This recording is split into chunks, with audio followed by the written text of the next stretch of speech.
Čau, te Katrīna, un šis ir mūsu vietējais biohackers Māris. Un šodienas epizodē raidījumā Labāks tu dienas mikrodeva mēs runāsim par biohackingu, dažādām veselības tehnoloģijām un kā uzlauzt savu ķermeni un prātu. Māri, vai var iepazīstināt ar mūsu īpašiem viesiem? Jā, šodien mums studijā Artūrs Bernovskis, tehnoloģija entuziasts.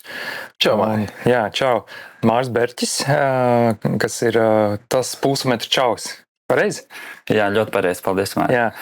Un tāds pirmais jautājums varbūt, kā jūs paši vispār nonācāt līdz tēmai? Mēs iesim varbūt virzienā veselības tehnoloģijas, bet Māri, kā tu nonāci līdz tādām interesei par vispār tehnoloģijām un varbūt arī ar to veselību saistīt ar to skriešanu?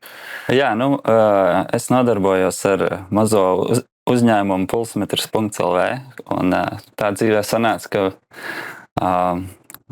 man tas tā kā tika bišķi piespēlēts, pārņēma no sava brāļa kādu laiku apakaļ. Un man bija tāds periods, ka es biju atsācis skriet, un man likās ļoti interesanti. Tur ir tehnoloģijas, tur skriet, tur veselība, un man bija tāda ideja, ka es zinu, kā to visu attīstīt, un tad es sāku to nodarboties. Un, jā, skriešana jau bija kļuvusi par tādu lielu mīlestību manā dzīvē, un tad tas viss ļoti labi. Visas tās tehnoloģijas, gadžetus un viss sasaistīja, un tāpēc sāk iepazīt visu to, kas notika. Lēnā garā pašam sanāk daudz visu testēt, sportojot, un ne tikai. Un tā kā lēnā garā tas viss tajā komunā esmu ievilkts iekšā. Jā. Artūr, ar tevi kopā esam organizējuši biohacking konferenci arī, un kā tu varbūt raksturotu tās veselības tehnoloģijas, biohacking nozari? Kā priekš tevis šī joma varbūt dzīvē atnāca un kāpēc? Jā, kā viņi atnāca, jau kaut kur 20 gadus tehnoloģijas būvēju. Esmu taisījis dažādus startupus, exitējis, būvējis dažādas tehnoloģiskos risinājumus. Pa to laiku, lai labi uzbūvētu pašam jāeksperimentē, līdz ar to es pats daudz ko eksperimentēju ar tehnoloģijām, testēju, skatos, kā viņi strādā. Šobrīd arī pētu, kā, jāsaka, zinātnieks, pētnieks doktorantūrā, kā tehnoloģijas ietekmē cilvēku uzvedību. Un tā skaitā arī mācu studentus par tehnoloģijām. Tā kā man dažādas šķautnes attiecībā uz tehnoloģijām ir. Un kā es esmu nonācis, jāsaka, laikam tas tāds dabisks process, ka tehnoloģijas kā tādas vairāk un vairāk ienāca mūsu ikdienā. Man viņas aizrāva, es redzēju, kā viņas tiešām maina ikdienu un kā viņas tiešām arī palīdz. Un šajā visā laika posmā vairāk, mazāk tādā dziļāk un tuvāk esot tehnoloģijām, es redzu, ka tas ietekmē ne tikai mūsu ikdienu un padara mūsu vieglāku dzīvi, sāksim ar primitīvām tehnoloģijām, putekļsūcēji, veļas mašīnas, visādas plītis, līdz, protams, arī gudrām viedām tehnoloģijām, kas šobrīd spēj analizēt mūsu ķermeni, mūsu prātu un dot dažādus ieteikumus. Tad par šo arī šodien mēs vairāk runāsim, Katrīna, vai ne? Visas tās detaļas. Jā, izklausās ritīgi stilīgs viss. Man pagaidām liekas vispār jauna pasaule šis viss, bet tieši tāpēc, es domāju, iesāksim ar tādu kā vieglāku sākumu, uzspēlēsim spēli.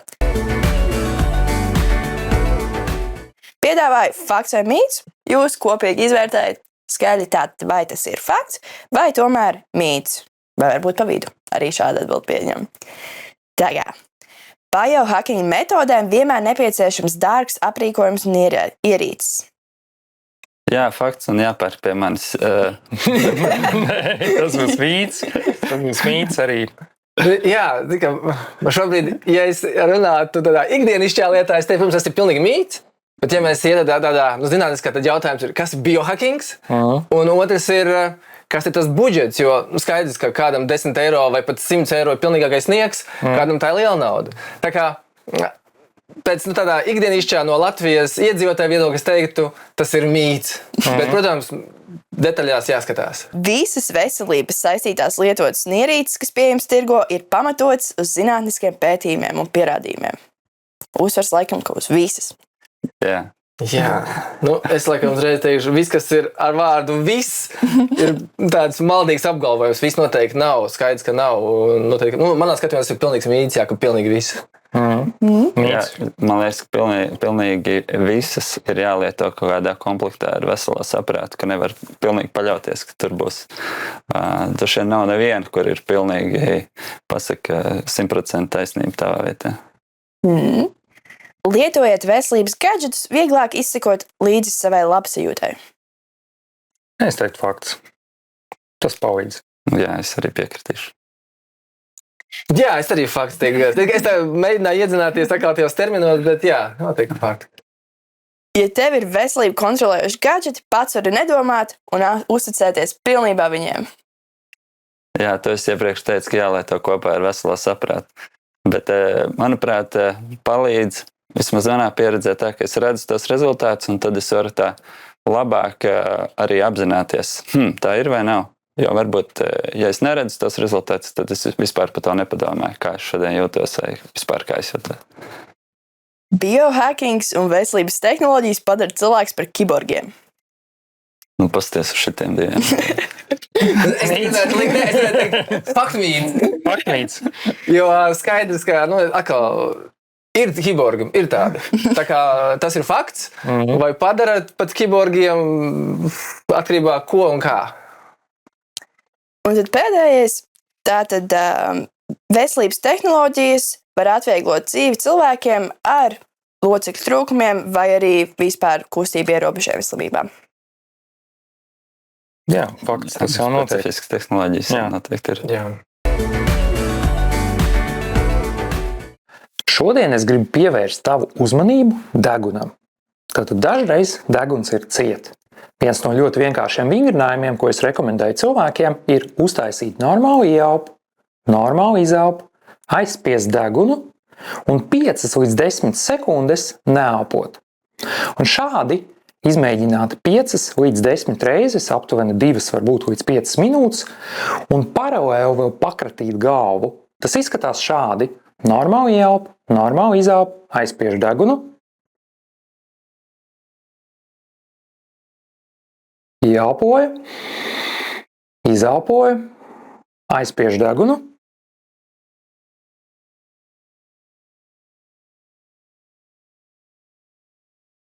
Ieelpoja, izelpoja, aizspiež degunu.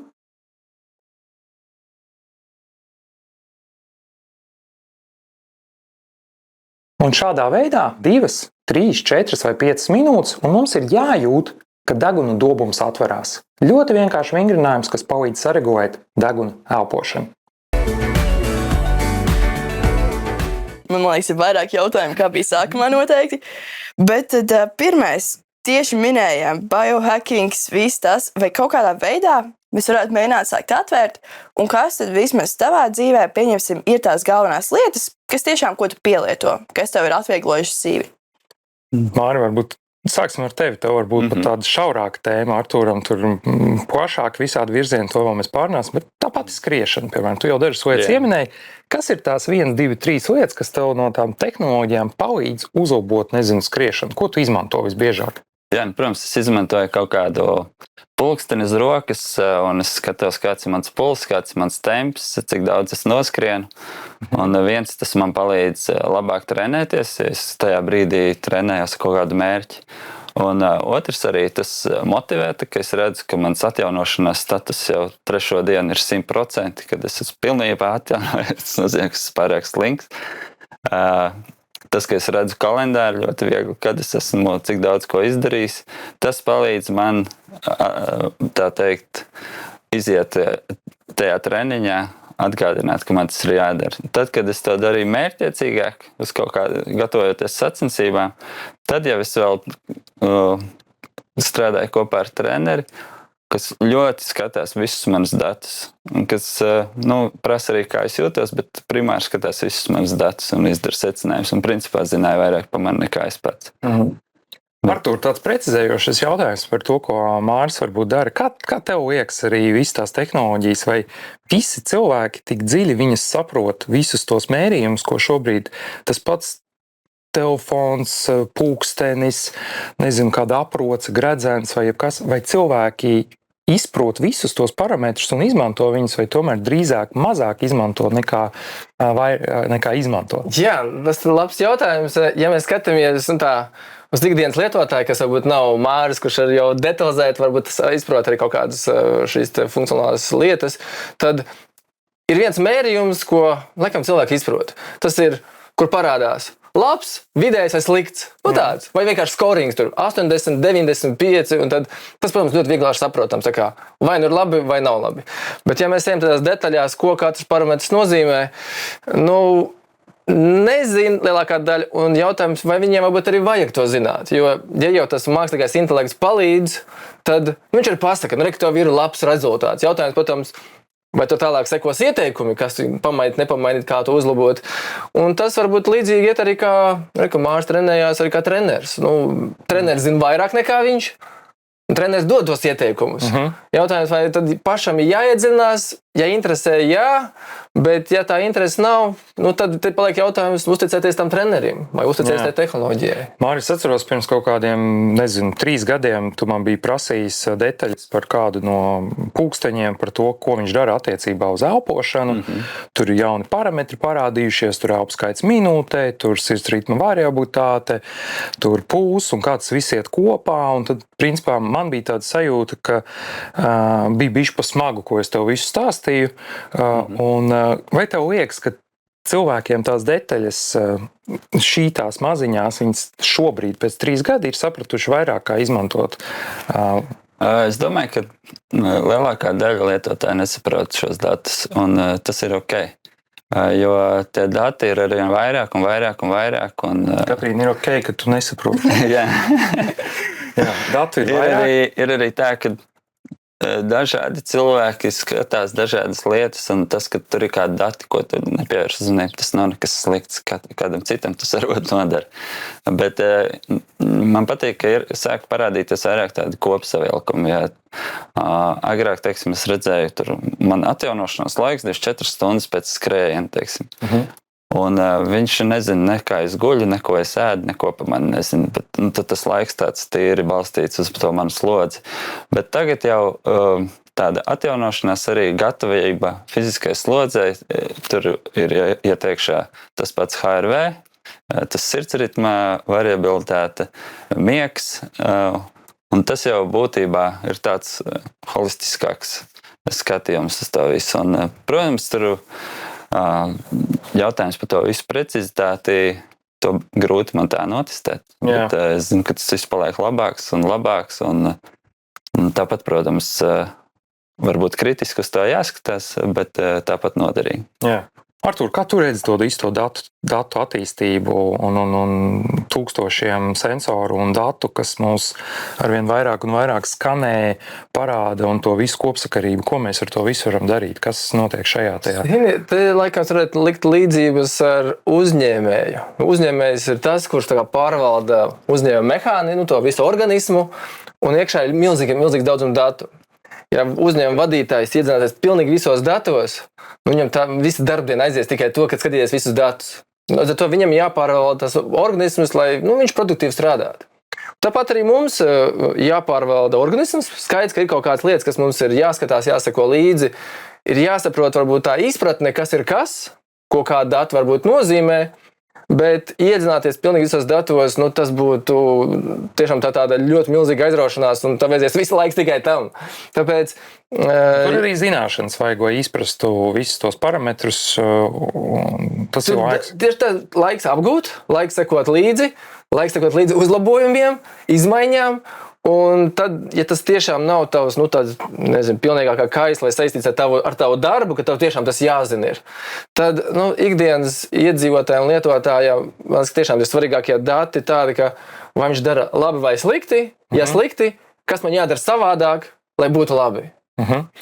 Kas jūsu skatījumā šobrīd var būt no tādiem tirgu pieejamiem datiem, veselības tehnoloģijām mums tiešām ikdienā ir parocīgi izmantot? Kas ir tās svarīgākās jomas, virzieni? Dažas jau varbūt izskanēja, bet varbūt, ja mēs varētu uzskaitīt, kur ir tie virzieni, kurā mums vajadzētu skatīties? Zini, es pat gribētu iet no tā lietotāju, patērētāju puses, ka ir tāds modelis, tehnoloģija acceptance modelis, kur tehnoloģiju pieņem vai nepieņem tad, ja viņi ir lietotājiem draudzīgi. Okay. Un, lai patērētājiem būtu draudzīgi, viņam jābūt arī vienkāršam. Labi. Un šobrīd tie parametri, kā mēs ejam cauri šiem tā ierīcēm, viens ir pulkstenis, kurš spēj caur mūsu pulsu dažāds parametrus dot. Līdz ar to, caur to jau, protams, jāpaļaust algoritmu, ka viņš pareizi to visu dara. Otra lieta, kas šobrīd attīstās, un lietotājiem pavisam draudzīgi ir, kā spēj nolasīt cilvēka dažādus bioloģiskos rādītājus no kamerām. Un iedomājies, principā pēc būtības es sēžu telpā, man reku filmē, analizējās dati, un pēc šī raidījuma varēs skatīties, piemēram, datos, vai es esmu bijis stresains, kurā brīdī es tur biju laimīgāks, priecīgāks un tā tālāk. Tā kā, jo draudzīgāk, protams, būs šī tehnoloģija būs vienkāršāka, un mums jāseko līdzi ir vienkāršiem parametriem. Mūsdienās ļoti liela problēma ir cilvēkiem mums gan ar pleciem, gan ar sprandu, gan ar galvas sāpēm, un viena no biežākajām lietām, kas to izraisa, ir, ka mēs plecus velkam atpakaļ. Tātad ikdienā ir teikts, ka, ja mēs gribam būt veseli, mums jāstāv taisni muguru un pleci jātur atpakaļ. Bet jo mēs vairāk vilksim plecus atpakaļ, mēs nospiedīsim nervu, te ir plexus brachialis, kurš iet uz roku.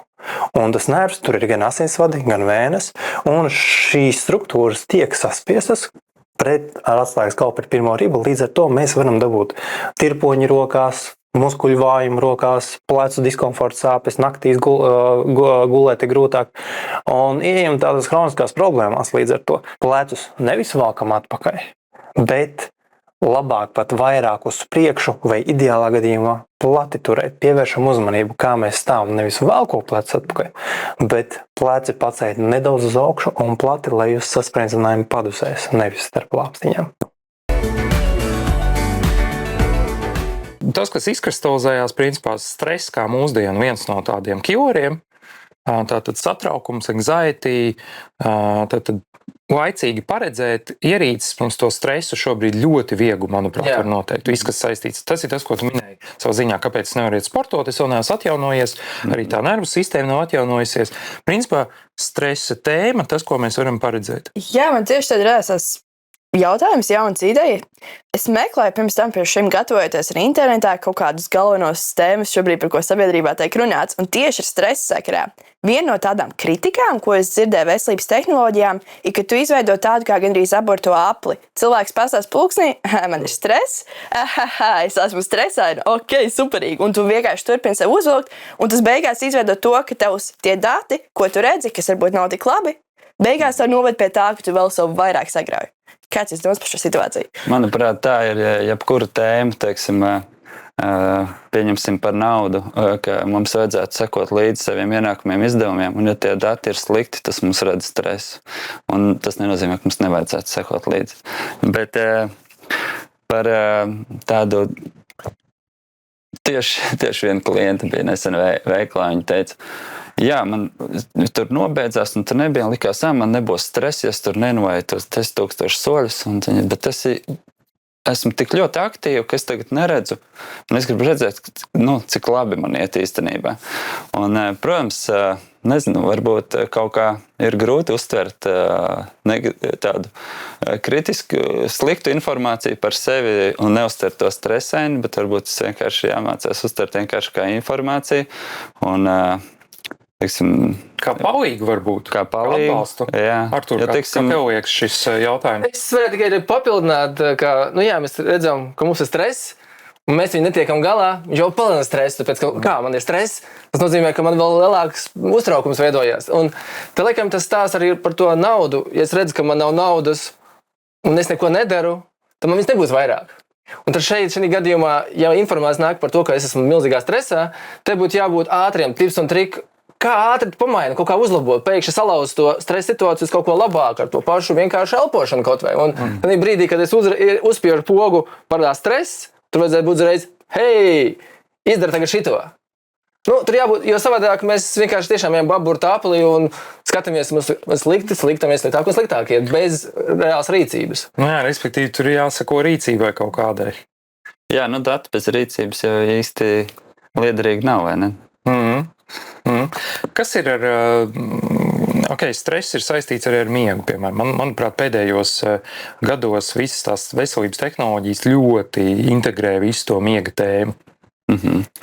Jā, ļoti mēra miegu. Ir grūti vienmēr saprast, vai tā informācija par miega fāzēm ir adekvāta vai nav. Ja tu uzliksi uz rokas dažādu ražotāju ierīces, tad katrs rādīs bišķi savādāk. Bet tas varbūt arī nav tik būtiski, vai tev ir dziļais miegs 2 stundas vai 1:40. Varbūt būtiski ir, ka laika gaitā tev nepaliek sliktāk, vai ja tu kaut ko pamaini savā dzīvē. Bet personīgi es skatos miega ilgumu katru nakti, un es zinu, ja man būs jau 3. nakti pēc kārtas zem 7 stundām, es sākšu justies tiešām švaki. Kā ir, Artūr, ar to datu ticamību un tām tehnoloģijām? Zini, tas ir, es tieši par to šodien aizdomājos, un man tad pašam tāda ātra atbilde radās, ka viņi visu laiku melo. Kāpēc? Es pateikšu, tāpēc, ka tas salīdzinājums pirms gadiem 20 parādījās veļas mašīnas, viņas teica, ka būs tavs tīra veļa būs. Un katra nākamā veļas mašīna nāk un apgalvo, ka iepriekšējā nebija, bet tagad jaunais uzlabojums būs tīrāk. Tad jautājums, kurā brīdī tu melo, vai tajā brīdī velo vai atkal velo, jo pēc gada atkal atnāks jauna veļas mašīna, kas taisa tīrāk vēl nekā iepriekšējā. Un līdzīgi ar šiem te visiem pulksteņiem un sensoriem. Viņi saka, ka ir pareizi, iznāk jauns laukā un saka, zini, bet tagad ir pareizi, tagad iepriekš nebija pareizi. Tad jautājums, kāpēc man iepriekš meloja? Tāpēc par to datu ticamību, diemžēl, ir tā kā ir. Šobrīd ir iespējams labākais, kas ir, tas ir jāpieņem. Jā, tur ir tā robeža starp tehnoloģijām un medicīnas tehnoloģijām un ārstnieciskām tehnoloģijām, kur mums ir kaut kāda tiešām testēta uzticamība, laboratorijās, fiksēta ar speciālistiem. Tas ir tas, kur varbūt šobrīd tehnoloģijas iet iekšā tajā health tech jomā, un kur lielie giganti, Google, Microsoft, Apple, viņi tur iet iekšā, jo viņi drīz ārstēs cilvēkus. Tad viņi veido algoritmus, šobrīd mums ir dati, šobrīd mēs, kā tu, Māri, minēji, varbūt nav būtiski, cik mums tur tās stundas ir, bet mums ir kaut kādas tendences. Mums kaut kādas tendences. Līdz ar to tā datu ticamība nav varbūt tik būtiska, bet viņa būs. Viņa būs nākotnē. Kas vēl ir tās, stress, miegs? Tur minēja par to pulsu, piemēram. To arī. Pulss ir ļoti svarīgs skriešanai. Ko mēs no tā pulsa ņemam? Dažādās vecuma grupās, skrienot, ejot, ko mēs tur novērojam, ko viņš mums palīdz? No skriešanā vienkārši es ļoti labi varu saprast, kāda ir mana fiziskā forma, ja es salieku kopā savu skriešanas ātrumu un pulsu. Un, ja es saku mērķtiecīgi trenēties, tad es varu redzēt, ka pie tā paša pulsa es sāku skriet ātrāk. Un tas ļoti korelē. Un ikdienā mēs skatāmies. Bieži vien es skatos pulsu miera stāvoklī, kas parasti tiek nomērīts agri no rīta. Un tas ir arī tāds rādītājs, kurš velns viņš zina, vai viņš ir precīzs, bet ja pēkšņi tu redzi, ka krāsa atšķirās, tad varbūt tas tā ir zīme, varbūt tojas slimība, varbūt ir bijusi pārāk liela fiziska slodze. Un tā, jā, tas... Cik apzinātam pašam jābūt, tas, ko tu bišķiņ arī sāc stāstīt, varbūt tajā tēmā, cik man pašam jābūt apzinātam sajust savu ķermeni un salikt to kopā ar datiem? Vai tas palīdz, ja es, jau priekšlaicīgi jūtu, tu saki, ka varbūt dati rāda, ka varbūt saslimšu, bet principā es jau arī jūtu kaut kādu enerģiju, kaut kādu sajūtu, miega traucējumus, to jau var arī sajust. Vai tu esi jau atradis priekš sevis to miedarbību, ka tas tā arī ir? Jā, es esmu novērojis, ka parasti pulkstenis zina bišķiņ ātrāk nekā es pats, kad kaut kas nav labi. Kad tie dati paliek švaki, ātrāk nekā es jūtu, ka man kaut kas trūktu. Un es varbūt, es neuzskatu, ir tādi cilvēki, kas uzskata, ka viņi ļoti ir apgaroti un visu jūt. Es tā pa sevi noteikti neuzskatu, un es zinu, ka dienas steigā mēs ceļamies, ēdam, skrienam uz darbu, un tu varbūt nesanāk vienkārši laika apstāties, padomāt, kā es vispār jūtos. Un es domāju, lielākā daļa cilvēku tā ir, ka tā apzinātība par sevi nav tik laba, kā mēs varētu gribēt. Un man vismaz tā tehnoloģija palīdz, tāpēc, ka es redzu tos datus, un tas man liek padomāt mazliet. Jā. Artur, tu esi to iekšējo gadžetu nokalibrējis? Attiecībā uz skriešanu, jā. Es sākotnēji, kad es skrēju, izmantoju tiešām visa veida pulsometru, jo īpaši man patika bija šis jostiņu, un tas, man liekas, bija precīzākais. Nezinu, vai šobrīd ir no rokas precīzāk, bet un tādā brīdī, kad es skrēju, protams, es ik pēc, man liekas, ka kilometru 2 skatījos, kas notiek, kā es jūtu. Šobrīd kad ikdienā skrienu, es vairs pulsometrus nekās neņemu līdzi, jo es vienkārši zinu, ka jau pēdējās laikā, kad es lietoju pulksteni, es skatījos, vienkārši, jo automāts izstrādājās ritms, pulss konkrētā skriešanā, un es jau zinu, kāds man viņš ir. Ierīce gadžets palīdz nokalibrēt savas iekšējās sajūtas. Tas ir līdzīgi kā pulksteni. Ja to pulkstenis laika līdzi ir, skaties laiku. Tu sāc sajust to laiku vienkārši. Tagad jau pagāja kaut kādu stundu, tu apsties, jā. Tu vienkārši sāc, savas personīgās maņas fiksē ar konkrētu ierīci. Es tad jūtos kā tehnoloģija heitere, kā noteikti nav, bet man iesākās tāda vēl viena idejas grauds. Šobrīd arī daudz tiek runāts par to, ka cilvēki paliek nepatstāvīgāki un bieži arī apzinātību aizmirstam, bieži paļaujamies vienkārši citām lietām un pierodam pie tā, ka mums pašiem nav jādomā, pašiem nav jādara. Tas tur to izmērīs, tas man grīdu savāks robotiņš, visu izdarīs.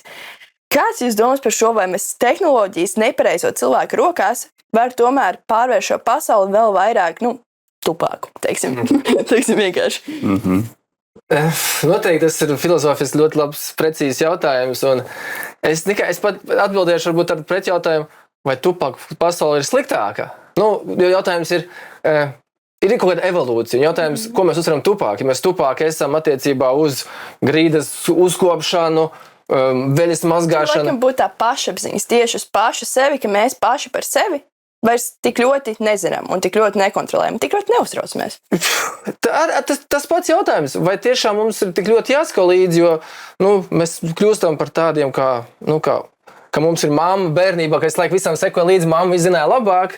Līdz ar to jautājums ir visdrīzākais, ko tu tajā brīdī dari? Ja tu tiešām dari kaut kādas citas lietas, velti citām lietām, nevis ikdienišķām tādām vajadzībām, tad jau viss kārtībā. Bet ja tu vienkārši diedelē un tur neko nedari vispār, tā kā eksistē kā dārzens, tad jau, protams, jautājums ir, kāda no tevis jēga. Es domāju, jautājums ir par to, kā tu to visu pārējo laiku pielieto citām lietām. Visdrīzākais. Manā skatījumā tas tāds attaisnojums tam visam. Vai tev ikdienā ir stress? Piedzīvots kādreiz. Ir viens labs padoms, ko darīt, lai viņu samazinātu, lai viņš neuzkrājās vēl ilgāk. Proti, ķermenis ir tā uzbūvēts, kad, lai mēs pamostos no rīta, tieši kortizols mums izlās visvairāk no rīta, lai mēs pamostos, lai mēs varētu kustēties, darboties. Un stresa, šo hormonu vislabāk var samazināt tieši caur kustībām. Ja mēs no rīta pamostamies un viena no pirmajām darbībām no rīta, ko mēs darām, izkustam savu ķermeni, tad arī mēs samazinām šo kortizola līmeni. Ja mēs no rīta ilgāk guļam un no rīta nekustamies, tad kortizols uzkrājās un līdz to stress arī uzkrājās. Tātad, ko mēs darām no rīta? Izkustamies, pirms mēs ejam dienas darbos. Kustībā ir dzīvība. Tiekamies! Māri, vai redzi kaut kādus riskus tādā personības attīstībā vai, pašaprūpē vai paš kaut kādos jautājumos? Tehnoloģija vispār ir tāds baigais briesmonis liels, tāds liels spēks, kas droši vien var nest labu gan sliktu mūsu dzīvē. Bet varbūt vairāk runa šeit iet par sociāliem un tādām lietām, kas ļoti, man liekas, rada mums tādu anxiety. Es tā nezinu, ja runa par tādām veselības tehnoloģijām, vai tas baigi mums palīdz iet kaut kādā automātā. Es domāju, ka drīzāk tas mums rada varbūt ziņkāri pa lietām un ļauj mums labāk sevi apzināties. Un Tā tīri pastoties, es domāju, ka vēsturiski vai bija tā, ka cilvēki agrāk bija šausmīgi viedi un apzināti. Man liekas, ka nē, cilvēki bija agresīvi un alkoholiķi un primitīvāki. Tā kā nekad cilvēks nav bijis tāds, kurš Tie, kas negribēs domāt, tie nedomās, tie, kas gribēs domāt, tie domās. Laikam tas vecais. Un tehnoloģijas ir liels rīks mums visiem pieejams, ko mēs varam izmantot sev par labu. Kas bija tie lecieni varbūt tehnoloģijām? Mēs esam, Māri, tu esi redzējis, kā pulksteņi attīstījušies. Artūr, tu arī esi tajā nozarē daudzus gadus. Kas ir tas, kur mums lielie tie izrāvieni vispār tajās veselības tehnoloģijās, varbūt pēdējos, 10, 20 gados, ir kaut kas, kas pateicoties tam, mēs tagad kā tas izlaiciens vai tieši uz tām veselības tehnoloģijām aiziet? Jā, mēs mēģinām to salikt veselības tehnoloģijās, jo ir tās saucamās industriālās revolūcijas. Pirmā, otrā, tad trešais ir kompjuteri, tad visas tās automatizācijas, tad ceturtā IoT robotika. Un visdrīzākais tas IoT robotika arī sasaistījās vairāk ar to arī medicīnu. Jo skaidrs, ka automatizācija un tie kompjuteri parādījās, jā, kaut ko sāk analizēt, bet šodien tajā, ka mums saucamā tā ceturtā revolūcija, un tur 2011. sākums. Visi šī robotika, kas riņķī parādījās, viņi iedeva milzīgu grūdienu. Tādā tieši, ka mēs varam sensors visur likt mazāks attīstīt, savienot visu savā starpā sensors, līdzīgi kā mums ir miega, mēram skriešanu, pulsu.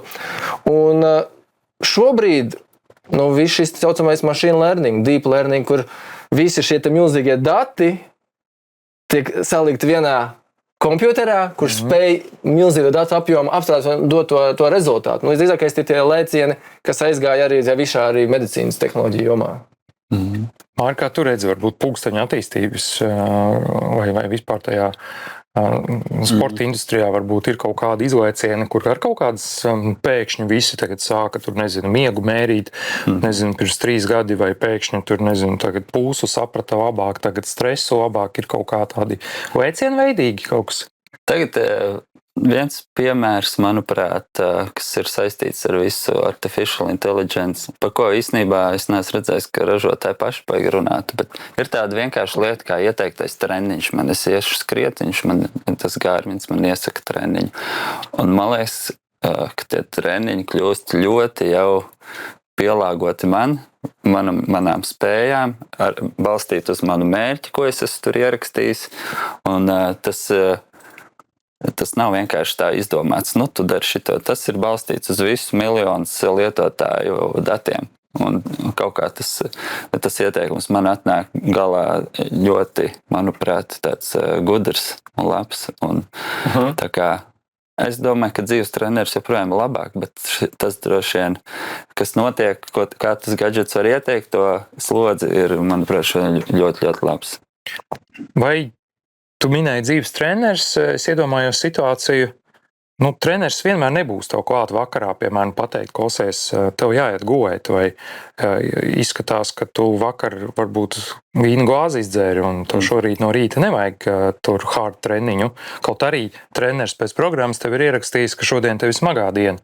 Un vai nākotnē tādi treneri varētu tikt aizvietoti ar gudrām tehnoloģijām, kā jums ir sajūta?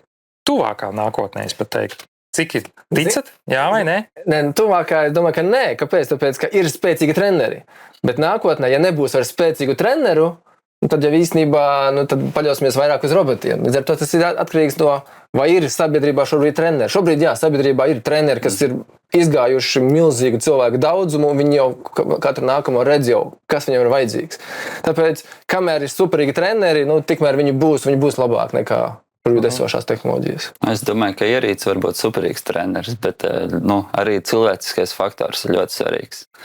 Es runājos ar uzturu speciālistiem, kas saka, ka viņiem ir klienti, kur ļoti labi zina, ko ēst, ko neēst, bet vajag to cilvēku, kurš tev pajautās, kāpēc tu apēdi to, ko nevajadzēja. Un varbūt treneris rada to vainas sajūtu, tu novērtē viņa darbu, ka viņš tev ir salicis plānu, un tad tu jūties vainīgs, ka to neizpildīs, un varbūt gadžetu tu vari piečakarēt. Tas cilvēcīgais faktors paliek tomēr ļoti svarīgs. Mēs jau esam tādi sociāli dzīvnieki, un mēs nevaram tā kliku uz robotiņiem. Tu esi ar to uzturs tēmu, un man radās tāds jautājums. Arī šobrīd tiek diezgan ļoti saistīts biohackings ar uzturs suplementiem dažādiem. Tas ne visiem, protams, bet kāds ir jūsu personīgais domas par tādām lietām kā uzturs suplementi, kā arī gadžeti, kas tev saka, pieņemsim, tev ir vajadzīgs tie 50,000 vitamīni. Vai dažās kārtās mazāk. Uzturs vispār ir superīga tēma. Tas uzturs un veselības tehnoloģijas mums kā mēs viņus varam savienot un saprast kā palīgu. Ja mēs runājam tieši par uzturu un tehnoloģijām, tad te ir laikam tas jautājums, kurā brīdī šīs tehnoloģijas attīstīsies tiešām tik tālu, ka viņas spēs analīzēt produktus, analīzēt un savākt datus par to, kas ir manā organismā, ko es apēdu. Un kāds man organisma stāvoklis ir attiecībā uz dažādām vielām. Kamēr tas viss ir tādā vēl izmētātā stāvoklī, tad šobrīd jāuzticās ar treneriem, sajūtām un kaut kā tam mērķim, ko es esmu uzstādījis. Ja man mērķis ir vienkārši labi justies, tad es vienkārši lietoju ikdienas, suplementus vai pat mēģinu labu pārtiku ēst. Skaits, ja mans mērķis ir noskriet maratonu vai kaut kādus smagus, kaut kādus fiziskos sasniegumus, līdz ar to man būs vienkārši jāiet kaut kas klāt, jo mans organisms sadegs, ja es nespēju sasniegt tos augstos virsotnes. Bet ir jau šobrīd tehnoloģijas, kuras spēj gadžetu pie ābola vai pie kāda, viņš parāda tā konkrētā augļa vai auga šo te vitamīnu stāvokli. Ne tikai sastāv, bet arī cik viņš ir tā kā, iekšā, cik viņā daudz tas viss ir. Tad līdz ar to jautājums ir laika jautājums. Šie sensori, kas analizē ēdienu, mans datu apjoms, ko es ēdu, kas man nonāk, un pēc tam, kas man organismā paliek. Jo skaidrs, ka katrs organisms arī, viņš pārstrādā, uzņem, uzsūc, un tas pareizais savienojums. Tur jau tiešām tā tēma ir tik plaša, ka nepavēlēti zinātnieki tā tēmā arī strādā. Jūs ļoti daudz minat abi divi tehnoloģijas, gadžeti un mērķis. Es tagad gribu atsevišķi izsvērt to jautājumu mērķis. Ja nav mērķa, kas notiek ar gadžetu? Jā, teiksim, es varu padalīties, ka, teiksim, pagājušā vasara man viss skriešana apstājās, man bija mazs bēbīts, man nebija laika nekam. Tagad arī tikai lielāks bēbīts, bet un tad vienkārši es domāju, es skatos savu soļu skaitu, un ja tas man ir, tad es jutīšos daudz maz Un tāpat kaut kādu mērķīti varu izvirzīt. Tur tie 10,000 soļi, tas ir tik vienkārši. Un tīri normālai arī mentālai veselībai tu esi izsteigājies un noteikti var sākt justies labāk. Bet forši ir kaut kādas mērķis. Mērķis ir svarīgs. Es laikam negribu oponēt vai kaut kā, bet man tāds savs skatījums ir, ka ir īstermiņa un ilgtermiņa mērķi. Īstermiņa mērķi ir ar konkrētiem, ko tu gribi sasniegt, un tur ir vajadzīgs režīms. Ja es gribu, noskriet tur 100 metrus zem 10 sekundēm, tur ir vajadzīgs režīms, visi jāpielāgos konkrēto mērķi. Kad es esmu sasniedzis, ko tālāk? Tad ir vai nākamais mērķis, vai arī vienkārši, sasniedzu, paldies. Un tad paralēli iet šis ilgtermiņa mērķis. Un manā skatījumā ilgtermiņa mērķis ir vienkārši ikdienā labi justies. Un tādā veidā, varbūt sasniedzot tos īstermiņa mērķus, es atrodu kaut kādus savus instrumentus, kas man palīdz ikdienā. Varbūt patīk, noderīgi. Un tad tos es varu pilotot ikdienā tajā lielajā mērķī vienkārši labi justies. Un šīs tās lietas, kas man palīdz justies labi. Līdz ar to tie īstermiņa mērķi ir kopā ar režīmu.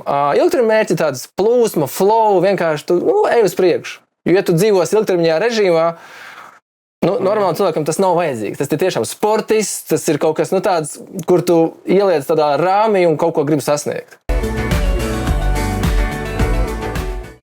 Vai tu zināji, ka kuņģim nav zobu? Tieši tāpēc mēs sagatavojam pārtiku priekš kuņģa mutē. Mans šodienas ieteikums ir kožļāt ēdienu to, ko tu liec mutē. Un tādā veidā sagatavot pārtiku kuņģim un zarnu traktam. Kožļāšana ir viens no vienkāršiem padomiem, kas palīdzēs daudz labāk iegūt enerģiju, spēku no tā ēdiena, ko tu ēd. Padomā un kožļā ēdienu. Izglītība, jaunieši un skola. Un gadžeti. Gadžeti palīdz. Ja mēs runājam, Kā palīdz, piemēram, un ja vēl ieliek tēmu mentālā veselība, nogurums un tādas tēmas? jā, ja mēs ejam prom, bet ejam paralēli ar tehnoloģijām, kas ir skolē, visi šie te ChatGPT vai pat ņemam kalkulātoru. Mums ir kalkulators, mums nav galva jālauž, mēs ātri iemetam ciparus, mums ir tehnoloģija iedod uzreiz rezultātu. Tā jau mums skolā visiem palīdz tādā ikdienas lietās. Ja mēs pieskaramies labsajūtai un veselībai, tad šobrīd Ķīnā, kas notiek? Zinām, Ķīna, datu aizsardzība un vispārējais ir tāds ošķirīgs. Tur pirmārais ir sabiedrības labums. Un šobrīd tur ir skolās kameras, kuras analizē skolēna labsajūtu. Tā arī varētu nosauksim tādu. Un viņi analizē, vai skolēns ir stresains, vai viņš fokusējās līdzi, vai viņš spēj sekot līdzi mācībām. Un tam vairs nav vajadzīgs skolotājs, kurš katram seko. Un tad ir dati. Un tad, principā, jautājums, ko tiem datiem darīt. Ja skolēns ir bijis nefokusēts, noguris un drūms, zvans vecākiem, darbs, es nezinu, ko Ķīnā dara. Bet tehnoloģijas ir. Jautājums tad ar to, vai viņas palīdz mācībās, noteikti, ka jā. Jo, ja mēs zinām, ka skolēns ir stresains, noguris, viņš nespēs neko tur apgūt pie skolas solā. Viņš ir miegains, viņam tas viss neinteresē, viņam citas lietas ir galvā. Skaidrs, ka mācībās būs neveiksmīga rezultāti un beigās nekas labs nebūs. Tehnoloģijas ir piemēri, kas notiek vismaz Ķīnā. Jā, tas tā ir. Vai tas ir vajadzīgs? Uzreiz atkal būs datu aizsardzība, privātums, iejaukšanās dzīvē un tā tālāk. Tā kā tehnoloģijas ir, viņas noteikti var palīdzēt. Jautājums ir, kā viss sajiet kopā ar visu pārējo sabiedrību. Pagaidām runājam par diezgan fiziskām aspektu tehnoloģijām, kas palīdz ar fizisko veselību.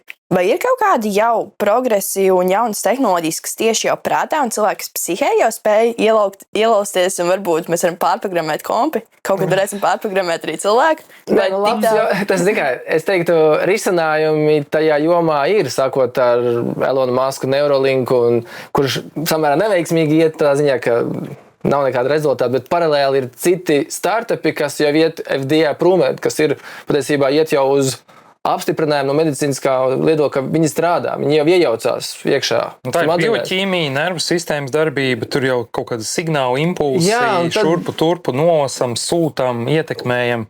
Vispirms vai nolasam. Nolasīšana, man liekas, problēma vairs nav. Nē, nolasīšana nav, protams, ar sensoriem. Šobrīd ir tā, ka vairs nekāds sensors nav vajadzīgs, līdzīgi kā mums ir kaut kāds pulksteņi bez ārējiem radītājiem vienkāršā veidā. Un es zinu, ka es neatceros nosaukumu, bet tas, kurš gāja FDA approval šo startups, viņš bez Elona Muska vienkārši tur rubjās galvā, bet viņš caur tādu ievadu iekšā, caur kaut kādu vienkāršā formātu, caur gar asins vadiem šo te sensoru līdz smadzenēm un spēja pēc tam nolasīt ikdienā to visu. Tikai tas viss ir tāds futuristisks priekš mums, ikdienas lietotājiem, kur mēs pieskamies kiborgi un visādi sensori. Šobrīd tas liekas drausmīgi, bet paies gadi, mēs par to runāsim noteikti savādāk. Un skaidrs, ka ja ir iekšā sensori, mēs varam nolasīt mentālo stāvokli. Un kas ir mentālais stāvoklis patiesībā? Viņš ir tāds bioķīmiskais mehānisms mūsiem. Kaut kas bioķīmiskā hormona pasaulē pietrūkst, lai justos mentāli labi.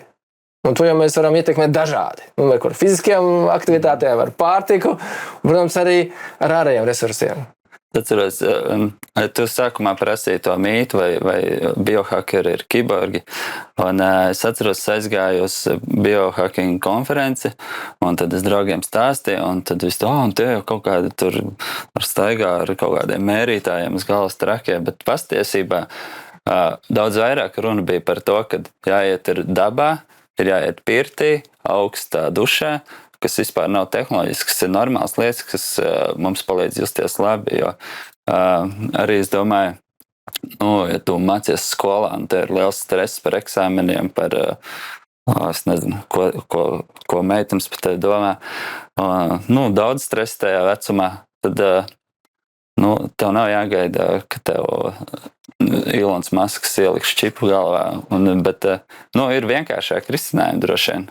Es negribu izlikties par dakteru, bet biohackings lielā mērogā, kas to saprot, par to, kā mēs varam justies labāk. Mēs bieži vien varbūt aizmirstam, ka stundas pastaiga mežā īstenībā būs ļoti labi.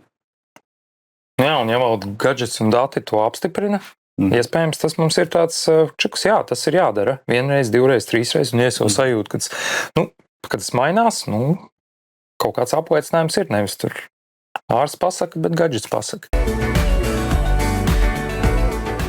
Jā, šoreiz jums tā tēma tāda tik futuristiska, ja pa mirklim sanāk un jau tāda attīstīta tehnoloģijas, bet es palūkšu mums iekāpt vēl tālākā nākotnē un paceļosim uz kādiem 80 gadiem uz priekšu. Kā jums izstāst, cik tālu kāda ir griesi, jo šobrīd jau tie griesi tiek klausti gandrīz katru dienu? Kas notiks pēc kādiem 80 gadiem ar visu šo?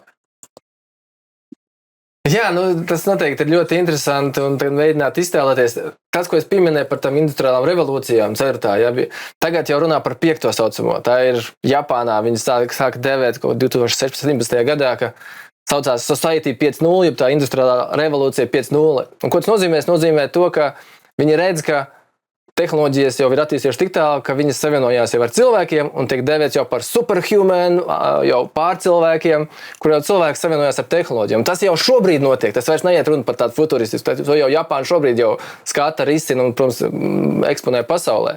Līdz ar to tas varētu būt jau tad 6.0. Un 6.0 jautājums, kur mēs vēl tālāk varam aiziet, tad visdrīzākais paralēlās divas pasaules. Viena ir super transhumanisms, kurā cilvēks ir pilnīgi savienojies ar Elona Muska risinājumiem un ar Teslas mašīnām, un otrs, protams, paralēlā pasaule, kas pilnīgi to nepieņem. Tāpēc, ka mēs vēl paralēli tādā, ja mēs skatāmies tādā evolūcijā, nekad strauji tik evolūcija nav notikusi pasies tādā 100 gadu laikā, kas milzīgs lēciens noticis. Un 100 gadu laikā dzīvo tie cilvēki, kas piedzima pagājušā gadsimta vidū, un dzīvos arī tie, kas tikko piedzima. Un līdz ar to tie, kas dzīvo pagājušā gadsimta vidū, viņam šis liekas tāds paralēli futuristisks. Man tāpat ir labi. Es dzīvoju labi, laimīgs, man viss, esmu atradis savus biohacking instrumentus, labi ēdu, vingroju, man neko citu nevajag. Un ir tādi, kas līdzīgi kā šobrīd jaunieši sauguši ar telefonu rokās, tā viņi būs sauguši te nākotnes jaunieši vēl vairāk. Būs divas paralēlās pasaules, jautājums, kā viņi sadzīvos. Būs varbūt līdzīgi rasistiskiem variantiem, ka viena nepieņem otru un karo, vai otrādi. Viņi tā tik labi sadzīvos, ka būs tādā harmonijā. Māri, vai tu vari ieslēgt tādu režīmu 80 gadu uz priekšu un skriešana, gadžeti, veselības tehnoloģijas, kas mainīsies?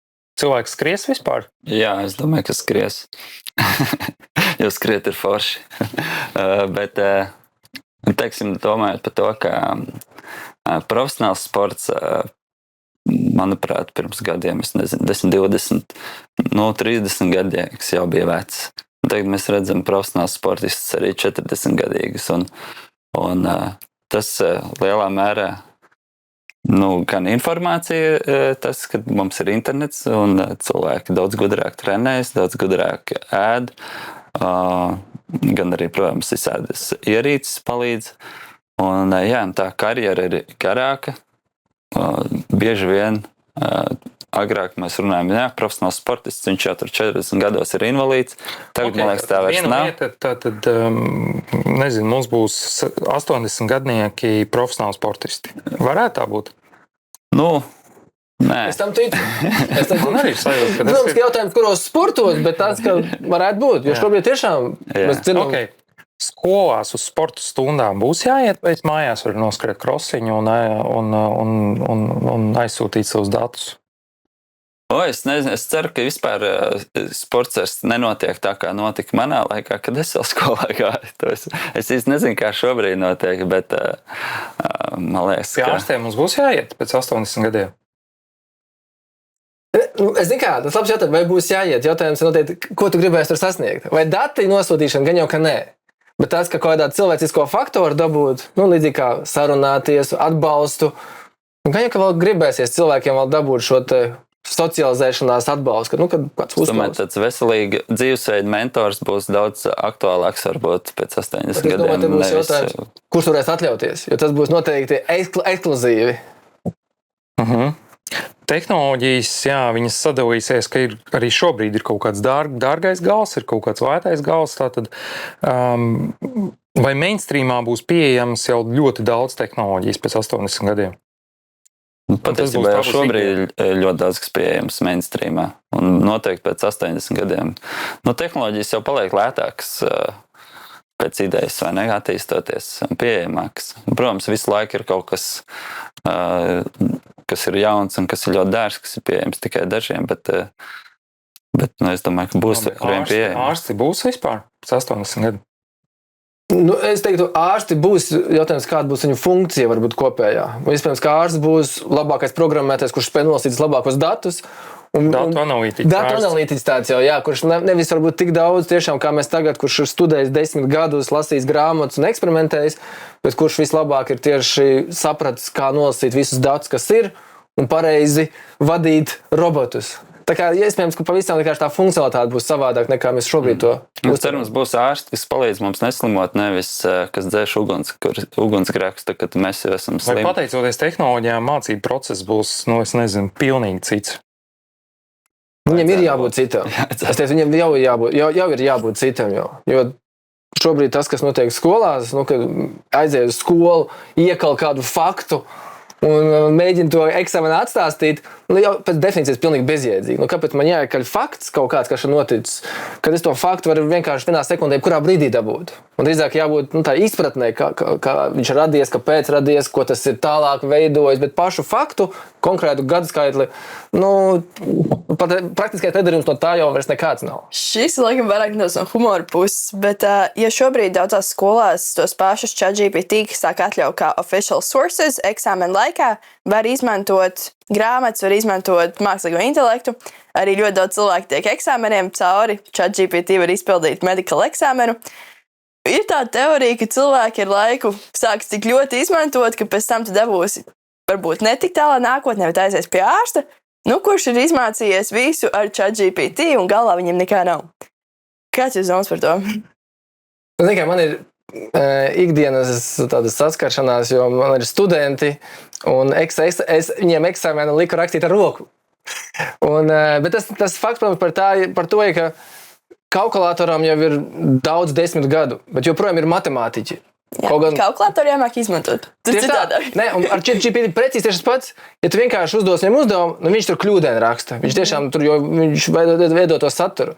Ja students prot praktiski viņu izmantot kā kalkulātoru, kurš palīdz tam to visu, piemēram, tu uzrakst savu domu, un tagad šo domu tā noslīpē. Un tad viņš smuku noslīpē, un tu iemācies, rekuši tā ir pat labāk nekā es to biju domājis. Tad ir fantastiski. Tad tā arī viņš būtu jāizmanto. Un tas ir apsveicami. Es dzirdēju paziņojumu TikTokā, ka bija šoks, ka mākslīgais intelekts paliek debilāks. Jo cilvēku uzdeva debilos jautājumus. Es arī to dzirdēju. Grūti saprast, lai to izdarītu, vajag salīdzināt ar kaut kādus atkal datus, kā viņš tagad, kā viņš iepriekš. Bet te ir tieši tas tās, ka šobrīd viņam uzticēties nevar. Viņš ir kļūdains, viņš ir nepareizs, un viņš arī ir kaut savu viedokli. Bet ja tu viņu izmanto tiešām kā kalkulātoru, kā instrumentu, kas tev palīdz, viņš ir fantastisks. Un tā arī jādara, jo, es teikšu, kā ir. Ja tu doma tev ir, un tu viņu var uzrakstīt, un tu uzraksti kaut kādā vidējā formā, bet ar šo palīgošo instrumentu uzraksti labāk, bet no tā iemācies, tad ir fantastiski. Jā, tas, ko es sadzirdu, gandrīz kā skolās varētu ieviest tādu kā kursi, ko viņi tev palīdz iemācīties, izmantot tehnoloģijas, ka tu neesi tehnoloģija vergs, ka tu esi kopā ar tehnoloģijām, kas sadarbē. Tas ir kārtējs jaunais priekšmets, ko ieviest, jā? Jā, darbs ar mākslīgo intelektu, bet tas nav tikai ChatGPT, tur jau vizuālās materiāls taisīšana, tur visu var. Jautājums, kā tu viņu tiešām izmanto, un tas līdzīgi, laikam, kā bija diskusija pirms gadiem 5, vai skolā 1. klasē jāievieš programmēšanas mācība, tad šobrīd, es teiktu, tā programmēšanas mācība vairs nav aktuāla. Šobrīd jau uz priekšu ātrāk, kā mācīties strādāt ar mākslīgo intelektu 1. klasē jau īstenībā, jo viņi var izmanto, vienkārši viņi izmanto pēc savām iemaņām vai savām zināšanām, kāda viņam 1. klasē ir. Vai pēc 80, man tāds slēgtais jautājums, vai pēc 80 gadiem tehnoloģijas pārvalda cilvēkus vai cilvēks pārvalda tehnoloģijas? Jā, super jautājums. Es, protams, ka ceru, ka cilvēks būs noteicējis. Bet ir sajūta, ka varētu būt otrādi, ja? jā, tas ir bīstami, man liekas. Elons Musk teica, ka tas ir bīstami. Māktu intelektu pavaist tik ātri tautās. Viņš īstenībā ļoti daudz zinātnieki, pētnieki un tiešām vadoši tehnoloģiju kompāniju uzņēmēji par to ir noraizējušies. Jau skaidrs, ka visi redzējuši filmu Terminators un zina, ko tas vizuāli parāda. Bet vai tehnoloģija valdīs par cilvēku vai cilvēks par tehnoloģiju? Zini, es teiktu, gan. Tur ir visas iespējas, ja tehnoloģija tiešām arī valdīt par cilvēku. Man patīk tā ideja, ka tur dalīto zemeslodi. Varētu pusi zemeslodi vienkārši tā ir tehnoloģija, pārējie tur mežā off-grid dzīvo un tad kaut kādā veidā kopīgi sāk interaktēties. Wow, šāda zeme varētu būt, ne? Nezinu, bet beigās pat viens otru eksistenci. Zini kā, tas varētu arī kaut kas tiešām veidoties, jo ir valstis vai vietas un pilsētas, kuras tiešām high-tech attīstās. Mēs redzam Arābu valstīs, kā viņi šobrīd investē, tiešām grib taisīt futuristiskas pilsētas, kur visi pilnīgi automatizēts. Un ir vietas, kur mēs zinām, kur vienkārši mēģina no tā visa tā kā atslēgties un mēģina tā kā teikt, ok, mums ir ekokultūra, mums ir jā. Un to nevajag aiztikt. Un iespējams, ka viņas tiešām paralēli attīstīsies, un to mēs arī novērosim, ka būs paralēls pasaules jautājums, kā viņas sadzīvos. Un cerams, ka viņas vienotru pieņems. Jā, kā es teicu, jāsaka, laiks rādīs. Bet tā, es domāju, ka laiks šo epizodu tā kā vēs uz beigām, un es gribētu palūgt, varbūt jūs varat padalīties, kas ir tās galvenās idejas, padomi, nezinu, atziņas, tips un tricks, ko varētu skatītājiem iedot saistībā ar tehnoloģijām, kā var palīdzēt padarīt viņu dzīvi skaistāku, vieglāku. Es domāju, ka vajag kaut kādus mērķīšus izvirzīt, un galvenais atcerēties, ka mums kaut kas ir jādara, lai tos mērķīšus sasniegtu. Un, ja tu uzliec uz rokas gadžetu, kurš tev visu mēr, tas nenozīmē, ka viņš tev izlabo visu tavu veselību. Tāpat tas viss būs jādara. Tā ir tikai mērierīce. Tas ir tikai feedbacks. Un, iet dabā un lietot tehnoloģijas paralēli. Es domāju, ka mums nav kaut kā jāliek sevi vienā no nometnēm, jau tagad, varbūt nākotnē, bet mums nav šobrīd jāliek kaut kādā vienā no nometnēm, kad es esmu tas, kurš eju dabā, es tehnoloģijas nelietoju vai otrādi. Un vienkārši mēs dzīvojam šajā realistiskajā pasaulē. Izvirzīt mērķus, iet dabā un tad skatīties, kāds ir dzert ūdeni, gulēt. Nevajag pārāk sarežģīt. Ok, super. Artur, kas tev nāk prātā tāds? Jā, es teiktu, mēģinām sev iedibināt tādu tā kā tehnoloģiju pratību, jo mēs runājam par sabiedrību, par mediju pratību, saprast kā mediji strādā, kas ir patiesība, kas ir meli, tā līdzīgi arī ar tehnoloģiju pratību, kas saprotam, kādi dati ir, tomēr vajadzētu nedaudz veltīt tam laiku, varbūt tas nozīmē, ka katru dienu, bet tik pa laikam palasīt, kas ir kas, paskatīties, kādus datus dod, un tad paralēli izmanto šīs tehnoloģijas un saprast, varbūt nolasīt, ko katrs nozīmē. Varbūt tas nenozīmē, ka tev ir jāiedzinās pilnīgi dziļi detaļās, jābūt par profesionāli, bet tās vispārīgās lietās. Līdzīgi kā mēs skatāmies ziņas un uzreiz sapratam, tur ir meli, nav meli, un mums tā mediju pratības mēģinām analizēt faktus, rezultātus, un kā esam izglītojušies. Tāpat arī ar tehnoloģijām. Būtu jāizglītojās un iespējami ātrāk, jo jaunāk esam, mums pēdējais brīdis to sākt. Ok. No savas puses man gribās piebilst ar tām tehnoloģijām, kā es to ceļu gāju, ir ieslēgt tādu kā eksperimentēšanas garu. Tas, ko tu varbūt, Māri, ir teicis, ka un tādu sadarbību atrast, bet ieslēgt iekšēnē tādu eksperimentēšanas garu un tā kā paspēlēties. Varbūt arī aktivizēt savu tādu iekšējo mazo bērnu, kur kaut kādu tādu gamingu noķert tādā lielajā pasaulē. Un jā, eksperimentēšanas prāta stāvoklis. Pamēģināt, paspēlēties, un tas tāds real life gamings. Jā, man liekas, diezgan precīzi pateici. Un šīs nots arī varētu teikt paldies mūsu superīgiem viesiem, kas tik daudz lielu kvantumu ar informācijas šodien novēruši. Paldies tev, Māri, un paldies skatītājiem. Un tiekamies tad jau nākamajā epizodē. Tā! Tā! Čau! Čau!